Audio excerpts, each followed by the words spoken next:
Welcome back to Grimverse History, where we uncover the strange and forgotten sides of history. Tonight we're returning to a quiet island, a place of candles, parchment, and prayer, where faith met something far darker than legend ever dared to tell. This is the story of what the Vikings did to the Christian nuns of Lindisfarne, and how holiness turned to horror before the first sword was raised. They called it the dawn of the Viking Age. They called it the dawn of the Viking Age. But dawns are supposed to bring light. But dawns are supposed to bring light. This one brought silence. This one brought silence.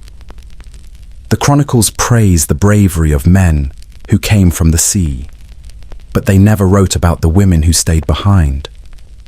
The chronicles praise the bravery of men who came from the sea, but they never wrote about the women who stayed behind, the ones who didn't fight, who weren't supposed to, the ones who believed God would protect them.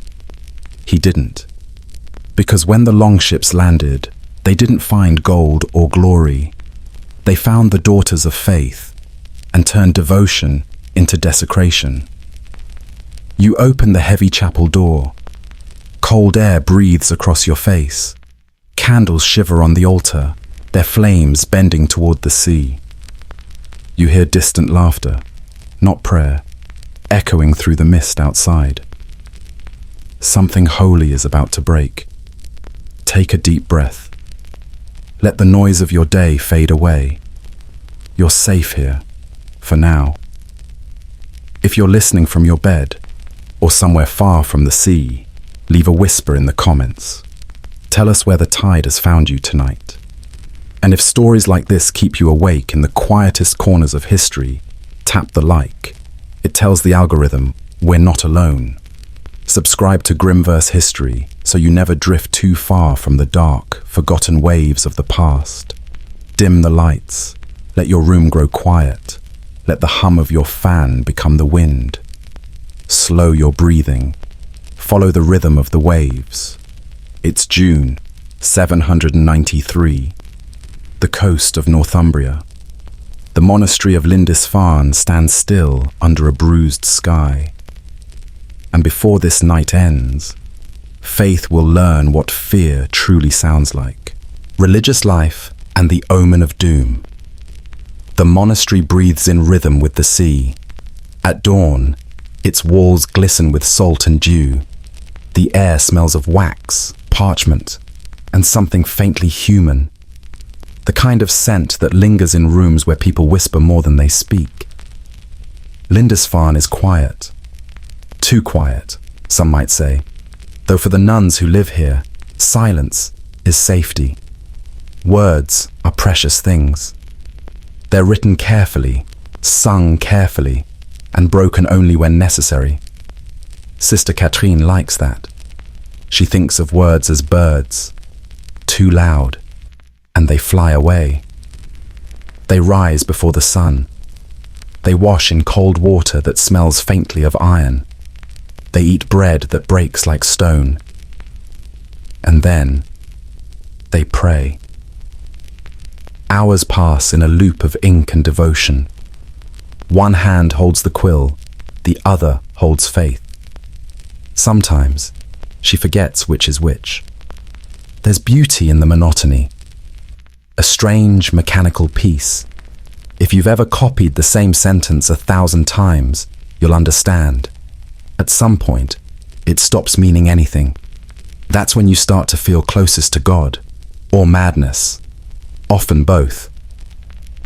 The abbess, Sister Elred, keeps her eyes sharp, even when her body doesn't follow.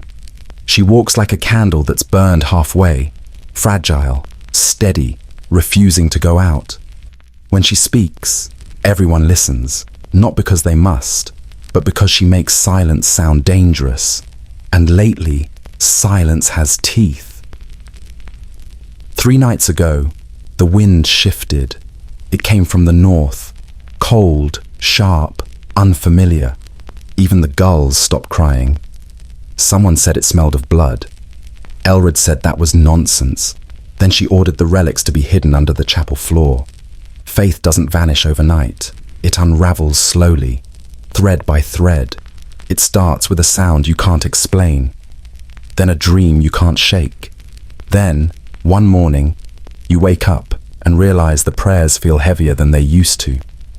Katrina notices it first, the unease, the way the sea no longer sounds forgiving, the way the candles sputter when she writes the name of God, the way every face in the chapel looks just a little too pale, as if already remembering something terrible. She doesn't say anything. None of them do. Women of faith learn early that silence is a kind of armor. But faith, real faith, has a sound. It's not a choir or a sermon. It's the quiet click of denial locking itself shut. That night, the abbess gathers them. Her voice is calm. Her eyes aren't. "The Lord will test us," she says. It sounds rehearsed. It always does. They nod. They fold their hands. They do not cry. To cry would mean the test has already begun. Outside, the wind scratches the windows like a restless hand. Someone swears they see lights moving far out at sea, lanterns swaying in a rhythm too steady for stars. It's probably nothing. Everything important starts that way. The sisters pray louder that evening. The sound echoes through the hall, a fragile wall against the cold. They sing of mercy, forgiveness, and eternal rest.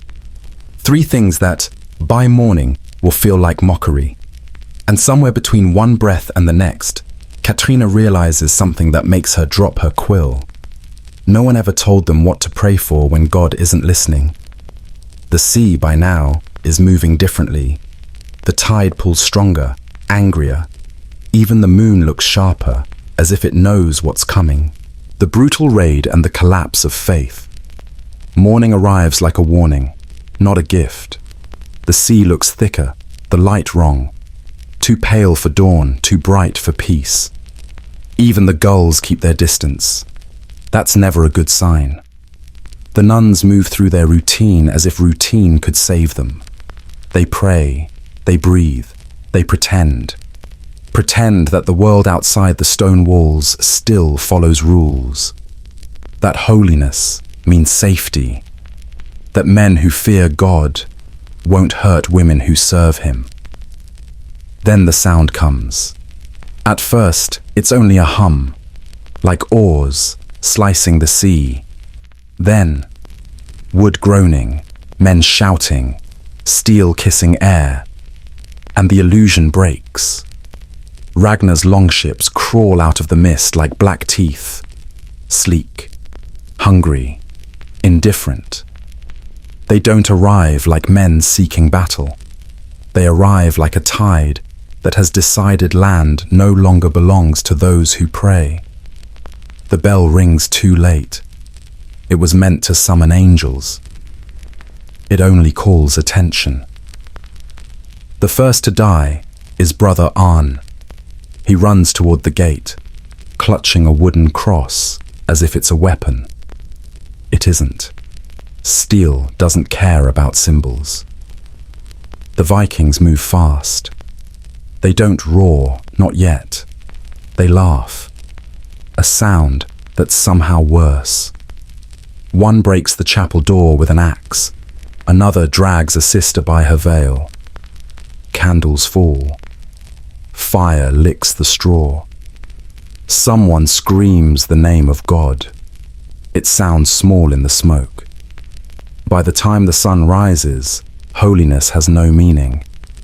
The pages of scripture float in the air like dead birds. The altar bleeds wax and wine. Faith itself seems embarrassed to stay. Sister Katrina hides under the writing table. She watches a pair of boots step over a fallen psalter. She can smell iron, salt, and sweat.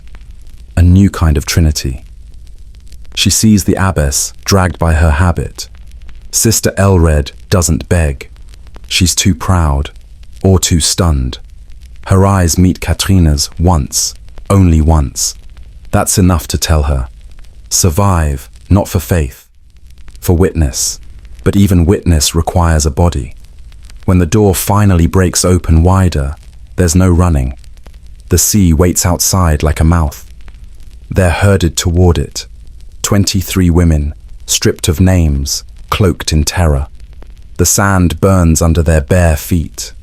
The ships wait, low and wide, carved with monsters that look too much like men. They're pushed aboard. The wood is cold, wet, alive with the smell of blood and tar.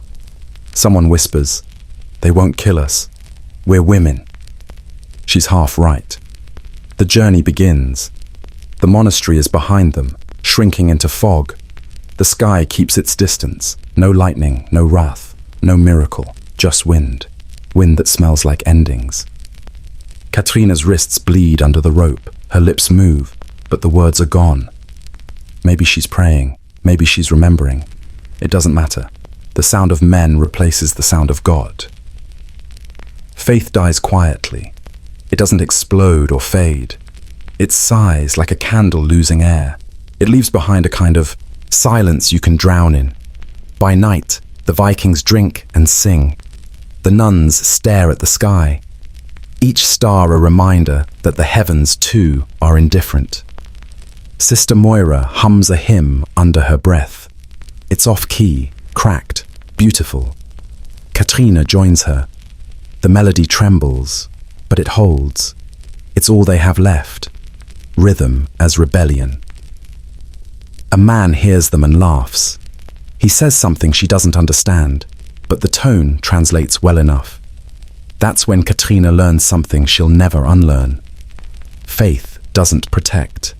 It distracts. The next morning smells like iron again. Only this time, it's coming from the sky. Grey clouds, stretched like bruises. The sea looks colder. The men, hungrier. And the island that once glowed with hymns is now just a black smudge on the horizon. Somewhere below deck, a candle still burns in a half-broken lantern. It sputters, flickers, fights, like a heart that refuses to admit it's finished. It won't last the night. And maybe that's all right. Even light gets tired. Captivity and the mechanism of survival. The sea never ends. It just changes shape. Days blur into one another. Light, dark, hunger, sleep. Then again, time stops meaning anything once you stop belonging to it. Inside the ship, the air is thick and wet. Every breath tastes like iron. The nuns sit pressed together, backs against the planks, trying not to move. Movement draws eyes. Eyes draw hands. Sister Elred knows this better than anyone. She speaks softly, never loudly enough to sound alive. Stillness, she says, is how we survive. No one argues. Faith is no longer a shield. It's a whisper people hold between their teeth. Katrina sits near the hull, tracing the cracks in the wood. It flexes with each wave, like the ribs of a beast. She imagines the ship breathing. It helps, a little. Pretending she's inside something living, not dying. The smell of salt mixes with sweat, sickness, and something else. Something animal, impossible to wash away. They're given scraps to eat, a piece of bread, a sip of cloudy water. It burns going down. That means she's still alive. At night, the men drink above deck. Their laughter drips through the cracks like rain. Sometimes, footsteps come down the ladder. Sometimes, screams follow. Sometimes, they don't. Sister Moira prays with her eyes open. The others don't join her anymore. Prayer used to be a bridge. Now it's just noise that makes the air heavier. Elred tells them not to cry. Tears attract attention. Your soul is the only thing they can't touch, she says. But even she sounds unsure now. When one of the Vikings, the red-bearded one, leaves a crust of bread near Katrina's feet. She stares at it for a long time. Mercy doesn't exist here. Everything is a transaction. She eats it anyway. Hunger doesn't ask moral questions. After days, or weeks, it's impossible to know. The storms ease. The ship slows. The air feels different, colder, sharper. Land. They're dragged off the boat into snow that bites like glass. The wind screams. Their bare feet leave blood on the ground. Some fall. None are helped up. The Vikings speak loudly, pointing, laughing.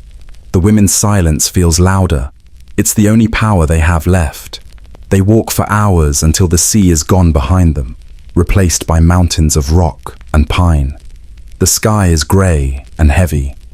The kind of sky that looks like it's waiting for someone to break. In the camp, they're given rags and tasks. Fetch water, carry wood, stay useful.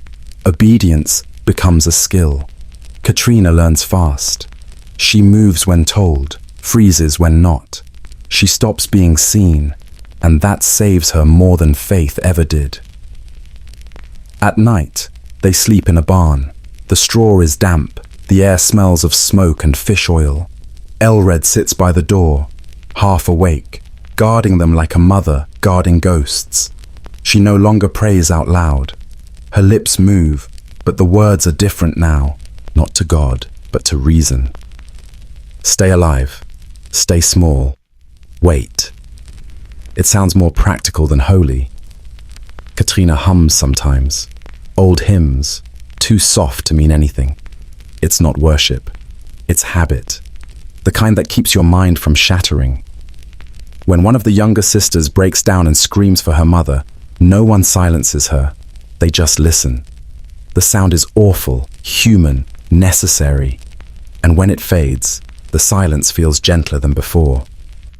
By the time the moon rises again, Katrina realizes survival isn't courage. It's adjustment. It's learning what kind of pain you can live with. The fire outside crackles. Men laugh. Somewhere in the dark, a wolf howls, free, hungry, and unbothered. Katrine listens and almost smiles. Freedom sounds a lot like cruelty when you're on the wrong side of it. Life in the Viking camp and the erasure of humanity. The camp smells of iron, smoke, and men who have never known silence. Everything here is alive in the wrong way. Fires that don't warm, laughter that doesn't comfort, women who breathe but no longer belong to themselves. Snow melts into mud that sticks to their feet. The nuns are no longer called by name. Names are too soft for this place. They're pointed at, ordered, pulled by the arm. The Vikings speak in sounds that hit like stones. No one translates. You learn by pain. Katrina carries water from the frozen stream. Her hands crack open. She doesn't feel it anymore. Cold numbs faster than faith heals. The abbess, Sister Elred, is thinner now. Her eyes look carved from the same ice that surrounds them. She still whispers to the women. Not prayers, just reminders. Drink, eat, sleep when you can. It's survival, dressed in devotion. Nights are the worst. The wind climbs through the cracks in the walls and howls like memory. Sometimes a man enters the hut. Sometimes two. The others pretend to sleep. There's no point in screaming. The snow swallows sound too well. Afterward, Katrina stares at the ceiling until her eyes dry. She counts the wooden beams. 1, 2, 3. She stops at 7. 7 feels safe. Holy even. Faith reduces well. Some of the women disappear. The strong ones. The ones who fought. Their names fade faster than their faces. The Vikings don't bury them. The snow does. Katrina learns to work without looking up. She learns which men to avoid. She learns the art of invisibility, how to make her body smaller than her shadow. Obedience becomes muscle memory. 7 of the women become pregnant before spring. The camp celebrates. The women don't. One tries to drown herself in the river, but the ice holds her up, as if even death refuses to accept her. Sister Elred tells them to endure. It's not the end, she says, just another season. But she no longer says God's will. That part of her vocabulary froze somewhere on the ship. By midwinter, hunger replaces fear. They eat whatever the men throw at them. Once, Katrina finds a piece of dried fish and hides it under her robe.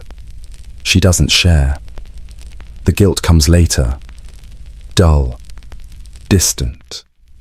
She welcomes it. At least guilt still feels human. The camp grows quieter over time.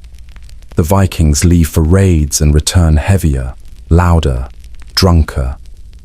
Each time, more women vanish. Each time, the survivors sing less. Silence becomes the language of the living. One night, Katrina hears Elred praying again. Her voice cracks like thawing ice. She isn't asking for deliverance anymore. She's bargaining. "Let some of us forget," she whispers. "Let the rest remember." That prayer will be answered, just not kindly. When the thaw finally comes, the snow releases what it held. Bones, cloth, small things that once mattered. A rosary bead, a lock of hair, a tooth. The wind scatters them like seeds, and the camp keeps living, as if nothing worth naming ever happened here. Katrina wakes one morning and realizes she stopped counting days. Her hair is matted, her voice gone. She feels neither sorrow nor faith, only motion, breathing in, breathing out, existing quietly in a place where even God forgot to look. And yet, somehow, that is still survival. Survival, memory, and the buried testimony. Winter ends slowly, like an old wound deciding whether to close. The ice breaks first, then the silence. Birds return, hesitant, as if uncertain the world is still worth singing to. Only a handful of the women remain. Their faces no longer belong to youth or age. They belong to endurance, that grey space between living and waiting. Katrine wakes one morning in the hut to find Sister Elred gone. No struggle, no footprints, nothing. Just her rosary left in the corner, frozen into the earth. Katrina doesn't dig it out. She just looks at it and understands. Some prayers aren't meant to be finished. The camp has softened with spring. The Vikings laugh more. They call it renewal. For the women, it's just another season of labor and pretending not to exist. Katrina moves differently now. Quiet, efficient. Her hands no longer shake when they bleed. Her back bends easily to commands. She thinks of herself as a ghost who forgot to die. The others follow her rhythm. No one speaks of escape anymore. Hope takes energy. Energy is for surviving. At night, when the camp sleeps, she sometimes walks to the edge of the fjord. The water mirrors the stars. Small, trembling, unreachable. She dips her fingers into the sea. It's still cold, but it no longer hurts. That's how you know you've changed. Pain stops feeling personal. One by one, the women vanish, traded, claimed, discarded. Each disappearance makes the camp quieter, lighter, almost peaceful. It's strange how quickly horror becomes routine. Then, one morning, Katrina's body betrays her. The sickness starts. The nausea, the ache, the sudden fear of what's growing inside. She hides it for as long as she can. When it ends without sound. The river takes what the world gave her against her will. She doesn't weep. She only washes her hands, watching the blood curl into the water like ink from a quill. For the first time in months, she whispers a prayer. Not for forgiveness, but for forgetting. Years later, or maybe only months. Time blurs easily. A ship arrives from the south. Men in robes, crosses polished, words ready. They call themselves messengers of truth. They take the survivors back, wrap them in wool, call them holy martyrs. Katrina doesn't argue. She lets them write. It's easier that way. The church needs stories, and she's too tired to be anything more than a character. In the records, the nuns die with dignity, pure, brave, untouched by despair.